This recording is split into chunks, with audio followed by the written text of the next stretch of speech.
కర్ణాటక నుంచి వచ్చారు ఇక్కడికి, ఏ విధంగా జన సైనికులు తమిళనాడు నుంచి వచ్చారు ఇక్కడికి, ఏ విధంగా జన సైనికులు కేరళ లాంటి రాష్ట్రానికి కూడా ఇక్కడికి వచ్చారు. నిజంగా ఎంతో ఆనందం కలిగించింది. ఈ సభ ద్వారా మీరందరూ కూడా ఆలోచించింది పవన్ కళ్యాణ్ గారి నాయకత్వం. రాబోయే రోజుల్లో ఆయన ఒక రాష్ట్రానికే కాదు దేశానికే ఉపయోగపడే విధంగా ఎదగాలి.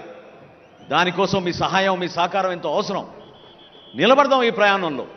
చిన్న చిన్న పొరపాట్లు, చిన్న చిన్న సమస్యలు ప్రతి ఒక్కరికి ఉంటాయి. కానీ కూటమిలో మనందరం కూడా కలిసిమెలిసి ముందుకు తీసుకెళ్ళాలి. ప్రభుత్వంలో ఉన్నాం. ఈ రోజున మహిళల కోసం మనం సంక్షేమ కార్యక్రమాలు అనేక చేస్తున్నాం. సూపర్ 6లో ఇచ్చిన గ్యారంటీ దీపం పథకం ఆ రోజు ఇచ్చాపురంలో గౌరవ ముఖ్యమంత్రి గారు ప్రారంభిస్తే, ద్వారకా తిరుమలలో మన రాష్ట్ర ఉప ముఖ్యమంత్రి పవన్ కళ్యాణ్ గారు ఆ రోజు దీపం పథకాన్ని ప్రారంభించారు.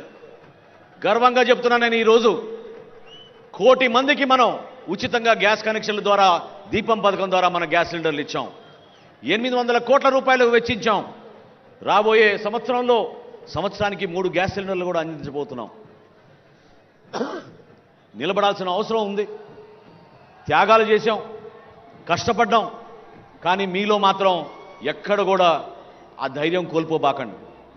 పదవులు వస్తాయి, పదవులు పోతాయి. కొంతమందికి పదవులు రావచ్చు, కొంతమందికి పదవులు రాకపోవచ్చు.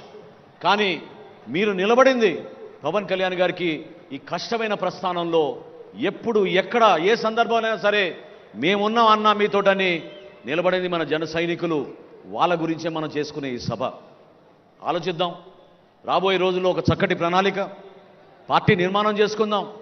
ప్రభుత్వంలో మన భాగస్వాములుగా ఉన్నాం కాబట్టి ఏ కార్యక్రమమైనా సరే ఇది మన సొంతం అని మీరు భావించుకోవాలి. నేను మరొక్కసారి కోరుతున్నాను ఈ వేదిక ద్వారా మన జన సైనికుల్ని, వీర మహిళల్ని మీరు దయచేసి ప్రభుత్వ అధికారులతోటి మీరు కలిసి పనిచేయండి. ఎవరైతే లబ్ధిదారులు ఉన్నారో ఆ లబ్ధిదారులు మీరు గుర్తించండి. వాళ్ళకి న్యాయం జరిగే విధంగా, వాళ్ళకి ప్రభుత్వ పథకాలు అందే విధంగా మీరు కూటమిలో మీరు ఆ బాధ్యత తీసుకోవాలి. అంతేగాని ఎన్నికలు అయిపోయినాయి కదా, 100% స్ట్రైక్ రేట్ వచ్చేసింది కదా అంటే కాదు. నమ్ముకున్నారు మన ప్రజలు. మన ద్వారా మంచి కార్యక్రమాలు జరుగుతాయని నమ్ముకున్నారు. ఆ కార్యక్రమాలు మీరు నిలబెట్టండి. జనసేన పార్టీ ఎప్పుడు ప్రజల పక్షాన నిలబడుతుంది, ఎప్పుడు కూడా సామాన్యుల కోసమే నిలబడుతుంది. ప్రశ్నించే పార్టీ కాస్త ఈరోజు సమస్యల పరిష్కారం కోసం పార్టీగా మనం మారాం. నిలబడదాం మనం దానికోసం. ప్రతి గ్రామంలో కూడా మీరు కలిసి పనిచేయండి. ఏ వార్డులో కానీ, ఏ కార్పొరేటర్లు అయినా సరే, ఏ కౌన్సిలర్ అయినా సరే, ఏ ఎంపీటీసీ అయినా సరే మీరు చేయాల్సిన కార్యక్రమం ప్రజల కోసం. ఈ ప్రయాణంలో చాలామంది జన సైనికులు పాపం ఈరోజు ఇక్కడ ఉంటే ఎంతో ఆనందించేవాళ్ళు వాళ్ళ సభ చూసి. 463 జన సైనికులు వాళ్ళ ప్రాణాలు కోల్పోయారు. ఎంతో బాధ కలిగించింది. చాలామంది ఇంటికి వెళ్ళి ఆ కుటుంబాలని పరామర్శించి పవన్ కళ్యాణ్ గారు చేతుల మీదుగా ఇచ్చిన 5 లక్షల రూపాయల చెక్కుల్ని వాళ్ళకి అందించాం. ఆ 463 జన సైనికులకి మన ఈ సభ ద్వారా వారి కుటుంబానికి ఒక భరోసా కల్పించే విధంగా, వాళ్ళ బిడ్డలకు ఒక మంచి భవిష్యత్తు ఉండే విధంగా మనందరం కూడా కలిసి ఉండాలి. వాళ్ళ ఆత్మకు శాంతి చేకూరాలని మనందరం కూడా ఈ సందర్భంగా ఆలోచించాలి. అదేవిధంగా పిఠాపురం ప్రజలకి, తూర్పుగోదావరి జిల్లా నాయకులకు మీరందరూ కూడా సహనంతో, సమన్వయంతో కలిసి మనం ముందుకెళ్ళాలి. ఇది ఒక బాధ్యత. మనం ఏ అడుగు వేసినా కూడా అది పవన్ కళ్యాణ్ గారి పైన పడుతుంది. నిలబడదాం, ప్రజల కోసమే నిలబడదాం. మనం చేసే ఏ కార్యక్రమం సరే నిజాయితీగా మన ప్రజల కోసం, మన రాష్ట్రం కోసం అనే ఆలోచనతో ముందుకెళ్దాం. ఎంతోమంది ఈ కార్యక్రమం విజయవంతం అవడానికి కోసం కృషి చేశారు. జయకేతనం అంటే మరొకసారి మనకు ఆ ధైర్యం నింపే విధంగా, మరొకసారి మనలో ఆ ఎనర్జీ నింపే విధంగా, జన సైనికుడు అంటే సామాన్యుడు కాదు. జన సైనికుడు అంటే ఒక గోల్డెన్ హార్ట్ ఉన్న వ్యక్తి, పెద్ద మనసున్న వ్యక్తి, అవమానాలను కూడా అధిగమించి పవన్ కళ్యాణ్ గారితో నడిచిన వ్యక్తి. అటువంటి వ్యక్తుల్ని మన అందరం కూడా ఈ సందర్భంగా గౌరవించుకుంటూ, ఈ సభ నిర్వహణలో చాలామంది మన నాయకులు కష్టపడి పనిచేశారు. 14 కమిటీలు వేశాం. దాదాపు 500 మంది రాత్రింబగలు అహర్నిశలు కృషి చేశారు. వారందరికీ కూడా మనస్ఫూర్తిగా ధన్యవాదాలు. అదేవిధంగా మనం ఈరోజు ఈ స్థలంలో నిర్వహించుకుంటున్నామంటే ఆ స్థలదాత వారి కుటుంబ సభ్యులకి సహకరించినందుకు, ఇంత అద్భుతమైన సభ మనం నిర్వహించుకుంటున్నందుకు ప్రత్యేకంగా వారికి ధన్యవాదాలు. ఈ ప్రాంత చరిత్ర గురించి పవన్ కళ్యాణ్ గారు ఖచ్చితంగా మన భావితరాలకు చెప్పమన్నారు. అందుకోసమే 3 ద్వారాలు మనం ఏర్పాటు చేశాం. ఎవరు కూడా ఆకలితో ఉండకూడదనే స్ఫూర్తి డొక్కా సీతమ్మ గారిది. అదేవిధంగా పిఠాపురం మహారాజు గారు, రాజా బహదూర్ గారు, ఆయన ఈ ప్రాంతంలో ఆయన చేసిన దానాలు, ఆయన చేసిన త్యాగాలు సమాజానికి ఏ విధంగా ఉపయోగపడ్డారో ఆయన గురించి కూడా మనం ఈ సందర్భంలో గుర్తు చేసుకోవాలి. వీటితో పాటు సత్యలింగం నాయకర్ గారు ఎంతో అద్భుతంగా కాలేజీలు ఏర్పాటు చేసి ప్రతి బిడ్డకి ఒక అద్భుతమైన భవిష్యత్తు ఉండాలని వాళ్ళు చేసిన ఆలోచనల్ని మనందరం కూడా ఈ సందర్భంగా గుర్తు తెచ్చుకోవాలి. అదేవిధంగా మన పోలీస్ శాఖ గతంలో మనకి చుక్కలు చూపించారు. వీళ్ళు ఎక్కడ సభ నిర్వహించాలన్నా మేము పడిన కష్టాలు మామూలు కాదు. ఎన్నిసార్లు మొత్తుకున్నా, ఎన్నిసార్లు పర్మిషన్లు అప్లై చేసినా 12 గంటల ముందు, 14 గంటల ముందు ఒక చీటీ రాసి 9 ముగియాలి మీ సభనని చెప్పి ఆక్షేపణలు కూడా పెట్టేవాళ్ళు.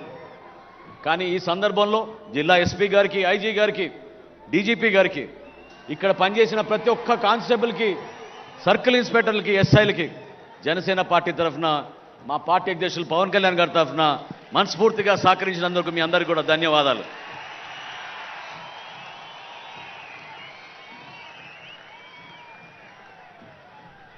ఈ కష్టకాలంలో మనతో పాటు నిలబడిన మన వాలంటీర్స్, ఇందాక చూశారు మీరు ఏ విధంగా వాళ్ళు నిలబడ్డారు.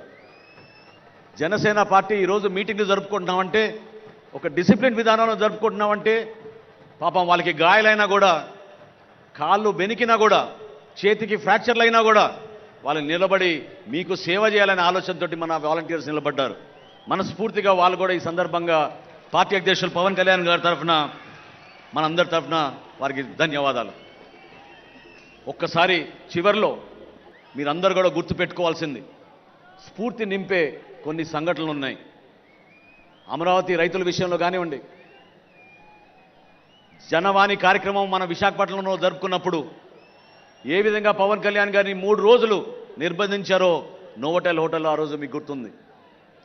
గోవిందమ్మ అనే ఒక తల్లి తన బిడ్డతోటి అక్కడ కూర్చుని ఆ రోజు బీచ్ పైన స్ఫూర్తిదాయకంగా రాత్రంతా నిలబడి, మా అన్నని మాత్రం అరెస్ట్ చేయకూడదు, మేము అన్నని కాపాడుకుంటామని ఆ రోజు గోవిందమ్మ నిలబడింది. నిజంగా మీకు మనస్ఫూర్తిగా మీకు నమస్కారాలు.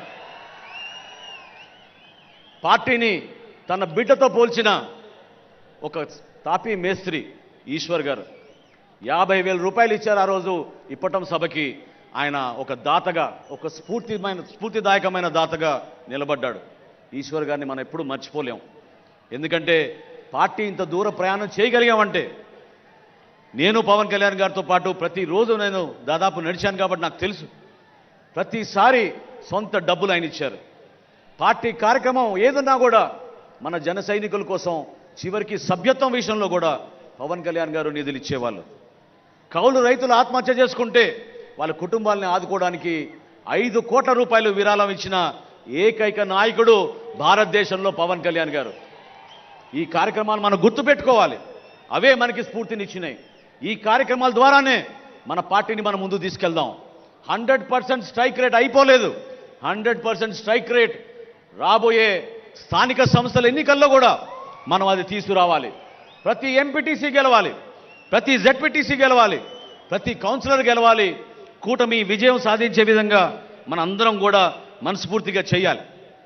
చివరిలో రేపటి రోజున పవన్ కళ్యాణ్ గారి కోరికది, మీరందరూ కూడా నిలబడతారని నేను ఆశిస్తున్నాను.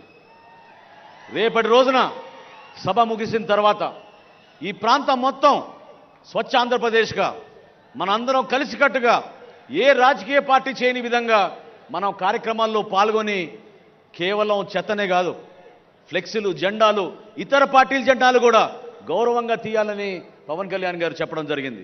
దాన్ని మనం నిలబెట్టుకుందాం. పిఠాపురం ప్రజలకి మరొకసారి నేను మనస్ఫూర్తిగా ఒక అద్భుతమైన విజయం అందించినందుకు పవన్ కళ్యాణ్ గారిని ఈ విధంగా రాష్ట్రానికి ఉప ముఖ్యమంత్రిగా చేసినందుకు వారికి ప్రత్యేకంగా ధన్యవాదాలు తెలుపుతూ, కూటమి ప్రభుత్వంలో మనకున్న బాధ్యతని మీరు నిలబెట్టండి, కలిసి పనిచేద్దాం. ఈ జనసేన పార్టీ ప్రజల కోసం నిలబడుతుందని ఈ సందర్భంగా తెలుపుకుంటూ నాకు ఈ అవకాశం కల్పించిన పార్టీ అధ్యక్షులు పవన్ కళ్యాణ్ గారికి మనస్ఫూర్తిగా ధన్యవాదాలు తెలుపుకుంటూ సెలవు తీసుకుంటున్నాను. జై జనసేన, జై జనసేన. గౌరవనీయులు మన పార్టీ